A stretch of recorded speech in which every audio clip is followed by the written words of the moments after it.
Hey everyone, thanks for joining me. Today's episode, we're going to be focusing on everything clamps. So you've probably seen these worm drive ones before, maybe even these V-bands. You might not have seen this type of quick release clamp. Stay tuned, we'll explain exactly what these are and where they're used. Also, before we get started, still a brand new channel trying to get off the ground, so if you could just scroll down, click the subscribe button, click the bell to receive all notifications. It'll really help us launching this new channel. And with that out of the way, let's get into it.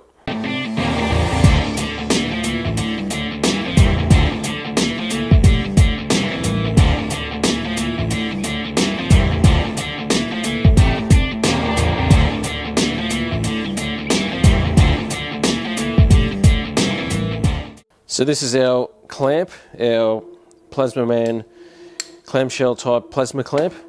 As you can see, you've got a ferrule, you've got a sealing ring, an O-ring, and the clamp.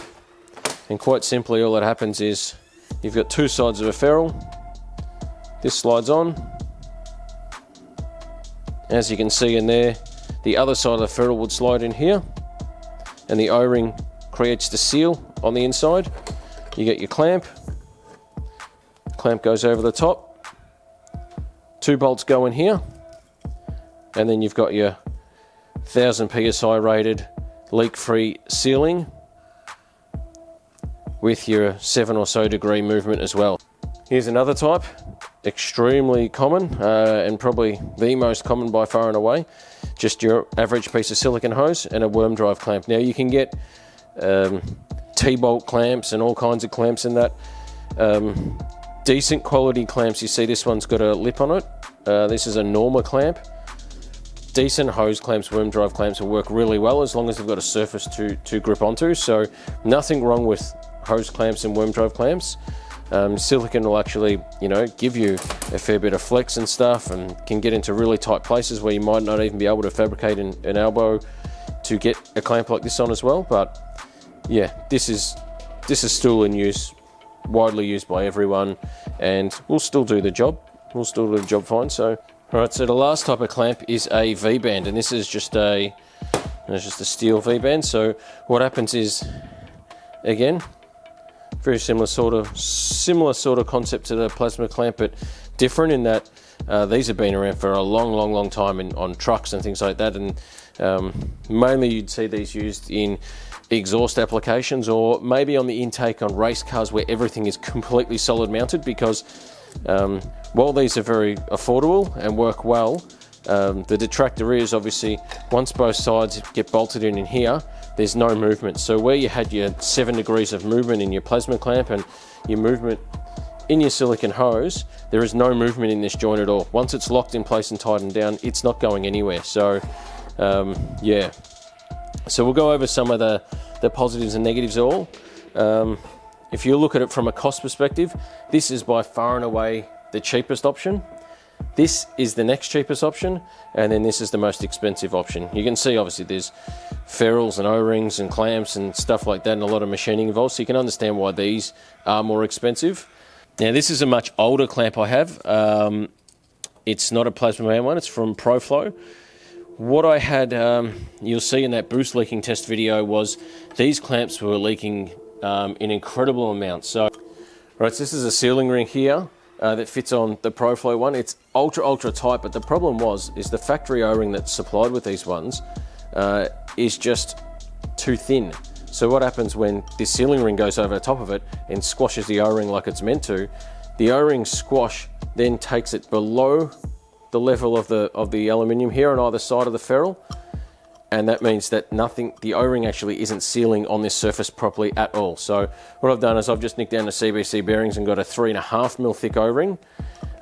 Really struggled to put it on, but did get it on eventually, and I've found quickly testing it that they are now actually leak-free, which is fantastic. It means I can go racing. So if any of you people out there have those clamps, that's a quick workaround if you're stuck with it and you need to fix it. 3.5mm O-ring seems to fix the problem. In terms of, I guess, leak-free operation, these are going to offer the best seal, rated to 1000 psi, but they're also a mechanical clamp, whereas this with just the silicone hose and just the hose clamp it can blow off. It definitely isn't rated to 1000 psi like this is, and this will be rated to, you know, it will hold the pressure of something like this, but it's not going to be leak free to 1000 psi or any psi, because it's, as you can see, there's no O-ring here, so it's just a face on a face. So metal on metal can easily promote some form of slight leakage in that. So traditionally found on exhaust systems, this kind of stuff. So this plasma wound at about 3 inches, about 179. So that's at 179 for both sides. So if you think of silicone hose is probably, for a straight section like this, maybe around $20, and 2 clamps might be, say, $5 each max for 2 really good clamps, but you're probably under $30 for this. You're at $179 for this, and you're probably at about, for a decent version of this, maybe about $80 for one of these. So you can see the cost differences between them too, and why some people might use this over this in many just sort of like low level applications. All right, thanks for watching. That should just about do us for today, but before we leave, yeah, just hope you learnt something on the different styles of clamps, worm drive, silicone hose, V-bands, and these quick release style couplers. If you want to see more of this kind of stuff, definitely subscribe to the channel. I've got a lot more content coming, just waiting on a few things to fall into place before I start filming a fair bit of that, but the only way you'll see it is by clicking subscribe and then clicking the bell to receive all notifications.